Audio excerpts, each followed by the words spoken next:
जय श्री राधे, जय श्री कृष्ण, जय सीताराम।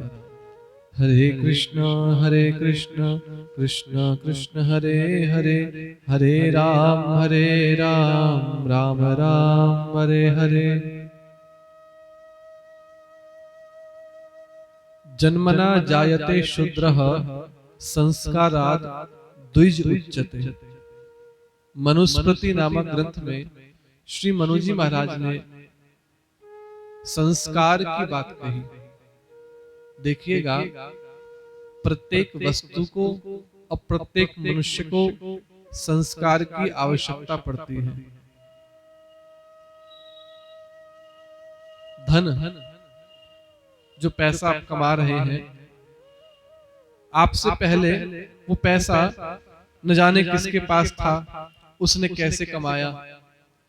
धन भी अशुद्ध है, तो धन की शुद्धता संस्कार के द्वारा होगी। कैसे होगी?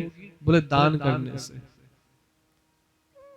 वस्त्र, कहते हैं कि बाजार से लाया हुआ कोरा कपड़ा अशुद्ध माना जाता है, इसलिए उसको संस्कार के द्वारा धोकर के शुद्ध किया जाता है।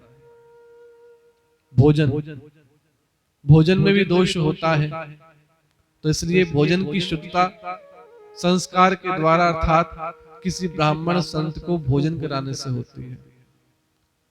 तो प्रत्येक वस्तु और तत्व संस्कार के द्वारा ही शुद्ध होता है।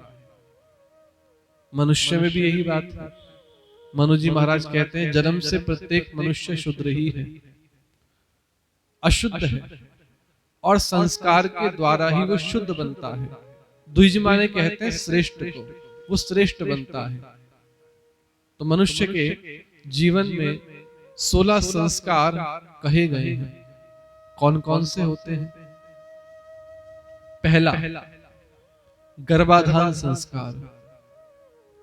विवाह के पश्चात उपयुक्त मुहूर्त देख करके, तिथि देख करके स्त्री और पुरुष के द्वारा गर्भाधान किया जाता है, अर्थात पुत्र प्राप्ति के लिए, पुत्री प्राप्ति के लिए कर्म किया जाता है। उसको वो भी एक संस्कार होता है।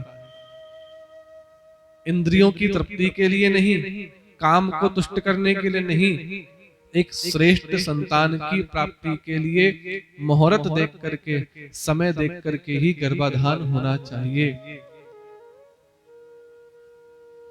आपने देखा होगा, कई बच्चों की जन्म कुंडली तो बहुत अच्छी होती है, कई लोगों की जन्म कुंडली बड़ी खराब होती है, ग्रह दशा बड़ी विचित्र होती है। ये सब कैसे? माता पिता ने यदि उपयुक्त समय पर गर्भाधान किया होता तो बच्चा श्रेष्ठ होता, और असमय पर गोधूली बेला में, सायंकाल के समय किया हुआ गर्भाधान हमेशा असुर को ही जन्म देने वाला होता है। हमारे वहां गर्भाधान का भी समय निश्चित किया गया है, ये भी एक संस्कार होता है। दूसरा संस्कार, पुंसवन संस्कार। जिस समय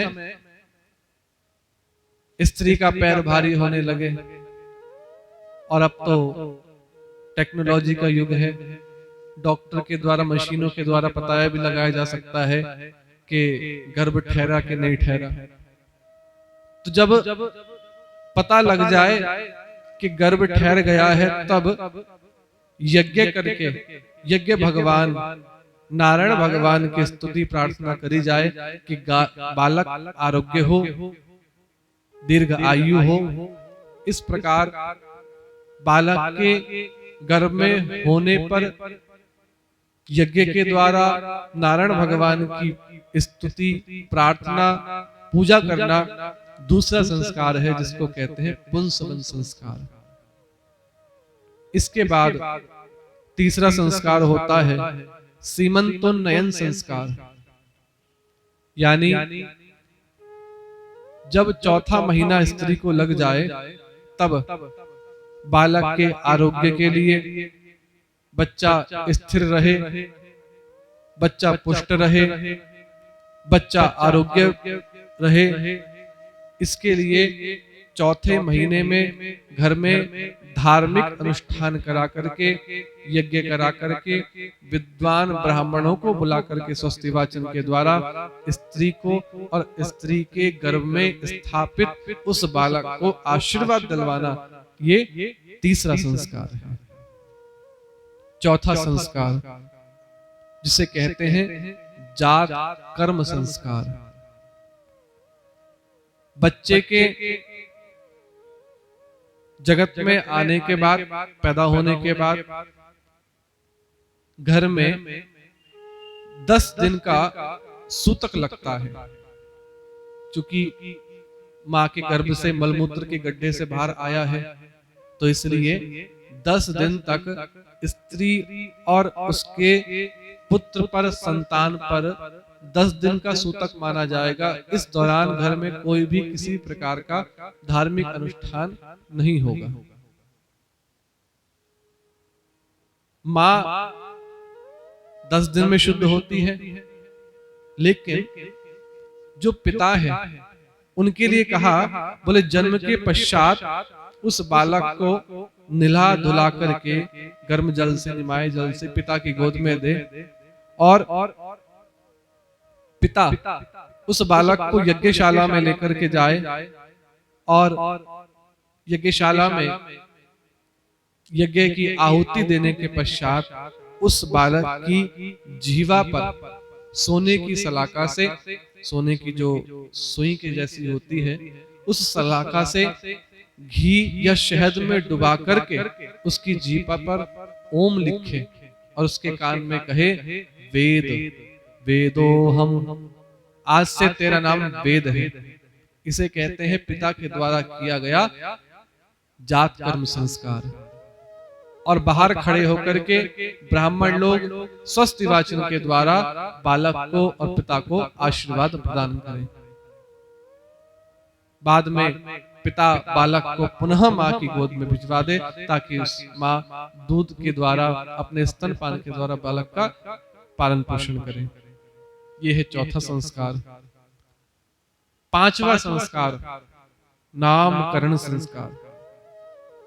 10 दिन का सूतक पूरा होने पर घर का शुद्धिकरण करने के लिए ब्राह्मण को बुला करके विभिन्न नवग्रह पूजन करा करके, और पिता माता दोनों पूजा में बैठे, गोद में बालक को लेकर के, और श्रेष्ठ ब्राह्मण के द्वारा, विद्वान के द्वारा बच्चे की जन्म कुंडली बनवा करके जन्म नक्षत्र के चरण के अनुसार बालक का नाम धरे, श्रेष्ठ नाम।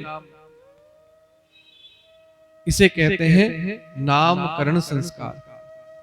देखिएगा, आज के वर्तमान समय में एक बहुत बड़ी अज्ञानता फैल गई है कि बचपन में पंडित जी जो नाम निकालते हैं, हम वो नाम नहीं रखते, और अपने मनमाने ढंग से मौसी ने बता दिया, मौसा ने बोल दिया, चाची ने बोल दिया, चाचा ने बोल दिया, वो नाम रखते हैं। क्यों? बोले बचपन का नाम नहीं रखा जाता। जरा हमको भी बताओ क्यों नहीं रखा जाता? ये लोगों में बहुत बड़ी भ्रांति है। आप देखिएगा, रामायण का पाठ करें, अध्ययन करें, वाल्मीकि रामायण उठाइए, रामचरितमानस उठाइए। श्री वशिष्ठ जी ने ही नामकरण संस्कार के दौरान भगवान का नाम रखा था राम, और एक संत के द्वारा, गुरु के द्वारा जो नाम प्रदान किया गया, आज उस नाम से भगवान को पूरा जगत जानता है। तो ये भ्रांति हमें अपने मिटानी है कि ऐसा कुछ नहीं है कि जन्म का नाम नहीं रखा जाता। जन्म का नाम ही श्रेष्ठ होता है, और उसी नाम के द्वारा आपके पुत्र को, आपकी बालिका को ख्याति प्राप्त होगी। नामकरण संस्कार। छठा संस्कार है निष्क्रमण संस्कार, जिसमें जन्म से चतुर्थ माह लगने पर बालक को सूतिका ग्रह, अर्थात जिसमें माँ के साथ रह रहा है, क्योंकि बच्चे को बाहर नहीं निकाला जाता, सूतिका ग्रह में ही रहता है।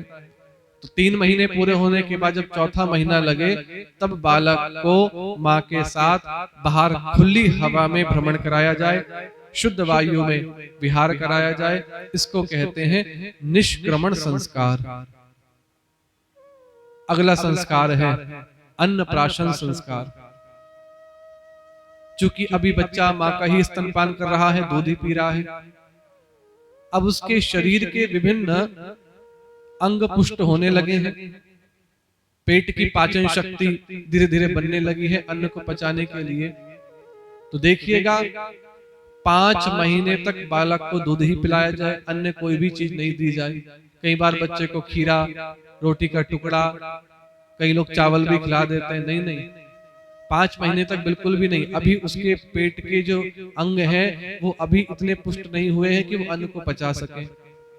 तो जब 6वां महीना लगे तब उसको घर में यज्ञ करा करके सबसे पहले माँ या घर का कोई बड़ा व्यक्ति, पिता, दादा दादी, कोई भी सबसे पहले उस बालक को शहद चटाए।